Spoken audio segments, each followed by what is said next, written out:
इन दोस्तों, आपका स्वागत है फिर से एक न्यू वीडियो में। दोस्तों, आज हम लोग 25 इम्पोर्टेंट क्वेश्चन देखने वाले हैं जो कि आपके एग्ज़ाम में पूछे जा सकते हैं। तो चलिए दोस्तों, वीडियो को स्टार्ट करते हैं बिना देर किए हुए। आप लोग वीडियो में पूरा बने रहिएगा। तो आज का पहला सवाल है, काजू का उत्पादन सबसे बड़ा उत्पादक राज्य कौन है? आपको बताना है दोस्तों, काजू का सबसे बड़ा उत्पादक राज्य कौन है? आपका सही जवाब ऑप्शन नंबर बी हो जाएगा दोस्तों। केरल जो है काजू का सबसे बड़ा उत्पादक राज्य है। चलिए दोस्तों, चलते हैं अगले प्रश्न की ओर। अगर किसी प्रश्न का उत्तर आपको पता है दोस्तों, तो कमेंट बॉक्स में ज़रूर बताइएगा और अपना स्कोर लिखिएगा कितना सही हो रहा है। देखिए दूसरा प्रश्न, भारत में दूध उत्पादन में अग्रणी राज्य कौन सा है? आपको बताना है भारत में सबसे ज़्यादा दूध का उत्पादन कौन सा राज्य करता है? तो आपका सही जवाब ऑप्शन नंबर डी हो जाएगा दोस्तों। उत्तर प्रदेश जो है सबसे ज़्यादा दूध का उत्पादन करता है। चलिए अगले प्रश्न पर चलते हैं। निम्नलिखित में से कौन सा शहर अंगूरों की पैदावार के लिए प्रसिद्ध है? आपका सही जवाब ऑप्शन नंबर ए हो जाएगा दोस्तों। नासिक जो है अंगूरों की पैदावार के लिए बहुत ही प्रसिद्ध जगह है। चलिए चलते हैं अगले प्रश्न पर। क्वेश्चन नंबर 4, भारत में सबसे ज़्यादा ताप विद्युत उत्पन्न करने वाला राज्य कौन सा है?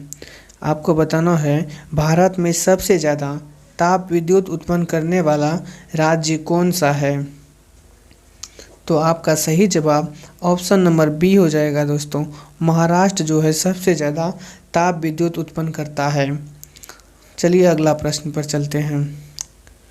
कोडरमा किस खनिज के उत्खनन के लिए प्रसिद्ध है? आपका सही जवाब ऑप्शन नंबर डी हो जाएगा दोस्तों। अभ्रक के लिए जो है कोडरमा प्रसिद्ध है। अगला प्रश्न देखिए क्या कर रहा है। झरिया कोयला क्षेत्र झारखंड के किस जिले में है? आपको बताना झरिया जो है झारखंड के किस जिले में पड़ता है? तो आपका सही जवाब ऑप्शन नंबर बी हो जाएगा दोस्तों। झरिया जो है झारखंड के धनबाद जिले में पड़ता है। चलिए अगले प्रश्न पर चलते हैं।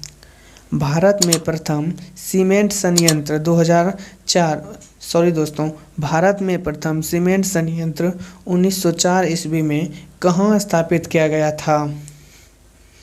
तो आपका सही जवाब ऑप्शन नंबर ए हो जाएगा दोस्तों। चेन्नई में जो है 2004 में चेन्नई में सीमेंट उद्योग स्थापित किया गया था। चलिए अगले प्रश्न पर चलते हैं। दक्षिण पश्चिम रेलवे का मुख्यालय कहाँ है? आपका सही जवाब ऑप्शन नंबर बी हो जाएगा दोस्तों। हुबली में जो है दक्षिण पश्चिम रेलवे का मुख्यालय है। आप लोग कितना सही कर पा रहे हैं कमेंट में ज़रूर बताइएगा दोस्तों। अगला सवाल, अब तक काम आने वाला विश्व का सबसे पुराना भाप इंजन कौन सा है? आपको बताना है विश्व का सबसे पुराना भाप इंजन का कौन सा है? आपका सही जवाब ऑप्शन नंबर ए हो जाएगा दोस्तों। फेरी क्वीन जो है विश्व का सबसे पुराना भाप इंजन है। चलिए चलते हैं अगले प्रश्न पर। किस बंदरगाह को भारत का प्रवेश द्वार कहा जाता है? इस क्वेश्चन का सही आंसर ऑप्शन नंबर ए हो जाएगा दोस्तों। मुंबई को भारत का प्रवेश द्वार कहा जाता है। क्वेश्चन नंबर 11, भारत का प्रथम राष्ट्रीय उद्यान कौन सा है? आपका सही जवाब ऑप्शन नंबर डी हो जाएगा दोस्तों। कॉर्बेट राष्ट्रीय उद्यान जो है भारत का प्रथम राष्ट्रीय उद्यान है। आपका अगला सवाल है 12 नंबर। इंदिरा गांधी नहर या राजस्थान नहर को किस नदी से जल मिलता है? बताना है आपको इंदिरा गांधी नहर या राजस्थान नहर को किस नदी से जल मिलता है? आपका सही जवाब ऑप्शन नंबर डी हो जाएगा दोस्तों। सतलज नदी से जल मिलता है। चलिए दोस्तों अगला प्रश्न पर। जनसंख्या वृद्धि पर अंकुश के लिए देवी रूपक योजना किस राज्य में चलाई जा रही है? आपका सही जवाब ऑप्शन नंबर डी हो जाएगा। हरियाणा में जो है देवी रूपक योजना चलाई जा रही है जनसंख्या को रोकने के लिए। चलिए अगले प्रश्न पर। संपूर्ण भारत के कितने प्रतिशत भूभाग पर पठार का विस्तार पाया जाता है? आपका सही जवाब ऑप्शन नंबर सी हो जाएगा दोस्तों। 27.7% भूभाग पर पठार पाया जाता है। अगला सवाल। ओडिशा में एपीजे अब्दुल कलाम के नाम से किस द्वीप का नाम रखा गया है? इसका सही जवाब ऑप्शन नंबर डी हो जाएगा दोस्तों। व्हीलर द्वीप का नाम एपीजे अब्दुल कलाम के नाम से रखा गया है। अगला सवाल देखिए क्या है। किस हिमालय चोटी को सागरमाथा कहते हैं? इसका सही जवाब ऑप्शन नंबर सी हो जाएगा दोस्तों।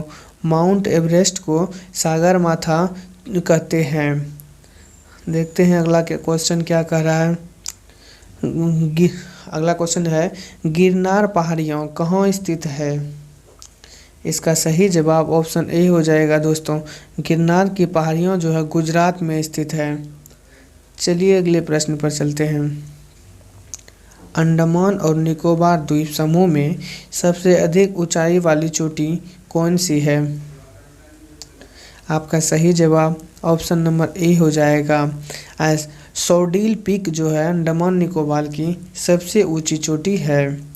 अगला प्रश्न देखिए। महानदी नर्मदा तथा सोन नदियाँ कहाँ से निकलती है? इसका करेक्ट ऑप्शन जो है ऑप्शन नंबर डी हो जाएगा दोस्तों। अमरकंटक से नर्मदा, महानदी और सोन नदियाँ निकलती है। चलिए अगले प्रश्न पर। बिहार में बहने वाली नदियों में किसका उद्गम अमरकंटक में है? इस क्वेश्चन का सही जवाब ऑप्शन नंबर बी हो जाएगा दोस्तों। सोन नदी का उद्गम जो है अमरकंटक में है। चलिए अगले प्रश्न पर। केन नदी निम्नलिखित में से किसकी सहायक नदी है? आपको बताना है केन किसकी सहायक नदी है। तो आपका सही जवाब ऑप्शन नंबर सी हो जाएगा दोस्तों। यमुना की सहायक नदी केन है। अगला प्रश्न देखिए। हीराकुंड परियोजना किस नदी के जल प्रवाह को नियंत्रित करती है? तो आपका सही जवाब ऑप्शन नंबर बी हो जाएगा दोस्तों। महानदी के जल प्रवाह को नियंत्रित करती है हीराकुंड परियोजना। चलिए चलते हैं नेक्स्ट प्रश्न पर।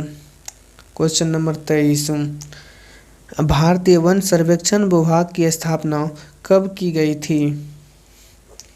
इसका सही जवाब ऑप्शन नंबर बी हो जाएगा दोस्तों। 1983 में भारतीय वन सर्वेक्षण विभाग की स्थापना की गई थी।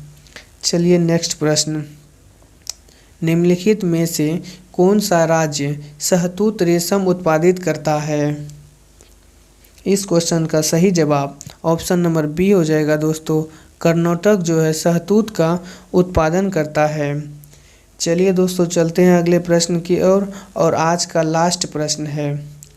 तमिलनाडु के 2/3 क्षेत्र पर किस मिट्टी का विस्तार पाया जाता है?